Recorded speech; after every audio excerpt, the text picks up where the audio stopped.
kula nuwun.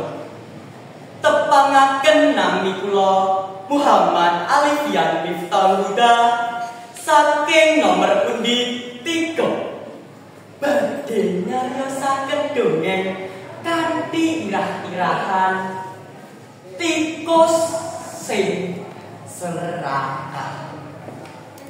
Kacarita ing sawijining wengi nalika rembulan sumunar ing angkasa, para tikus metu saka langit padha nglumpuk nari lan pesta ing satengahe tegalan jagung.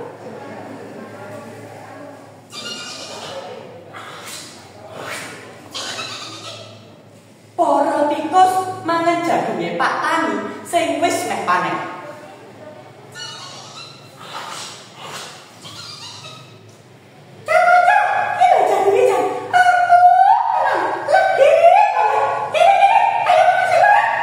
Kandhane tikus sing paling lemu.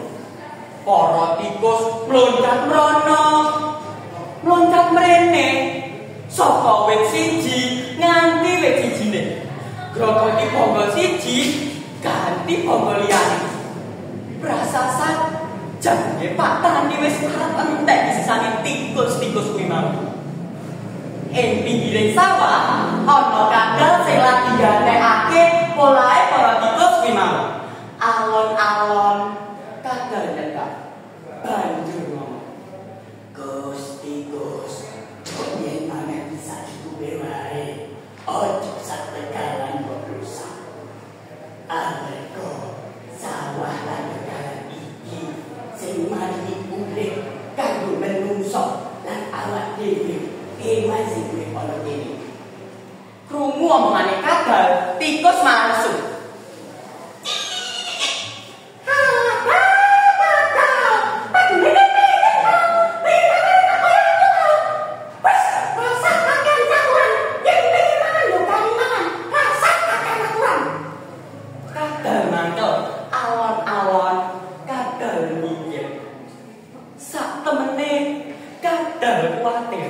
Dheweke wedi yen omahe ing pinggir galengan uga bakal rusak mergo amukane Pak Tani, mergo polahe para tikus kuwi mau. Kadal iki kelingan sing diwedeni tikus ki lak ula sawa. Banjur kadal mara ing lenge ula sawa. Banjur ngendika, "Isawa kae desane polahe para tikus sing dobrak apik tegalane Pak Tani. Yen tikus ora mandeg, iso-iso awak dhewe bisa meneng." Krungu omongane kadal, ula sawa malah dibanter. "Syukur ben bae Pak Tani ora panen. Ngopo aku kudune wangi?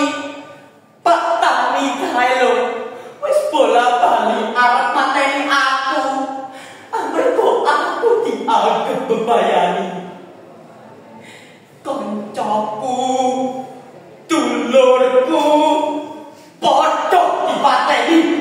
Sirahe ditugel, awake dikebuki. Saiki wis nasibe wong-wong kuwi nandhang rampunan. Iku jenenge ngunduh wae Pak Tani. Ora, aku ora bakal nunu." Kandhane ula sawa semuntak. Kadal unjal ampunan. Kadal mung iso nelus dodo. Banjur kadal bali menyang tegalan, gawa metu barang-barange saka lene. Kadal wis biasa. Ing tegalan iki bakal ana molo. Ora let suwe Pak Tani bebarengan para warga gawa penungan lan obor dinggo mlebu tegalan. "Program tikus! Wit jagung dioprak-oprak, leleng tikus disuweti geni." Para tikus mlayu bingung. Nanging amarga wetenge kebak jagung dadi abot. Pusanane tikus-tikus sing serakah kuwi mau mati ing sakjroning gemising bulan-bulan. Nyawang kedadean kuwi kathah tetel. Ing wengi kuwi ora ana sing slamet.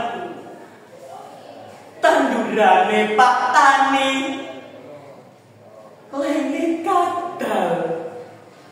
Tikus sing serakah uga katentreman wengi kuwi rusak ilang muspro kegrus nepsulan hawa. Cekap semanten atur kula matur.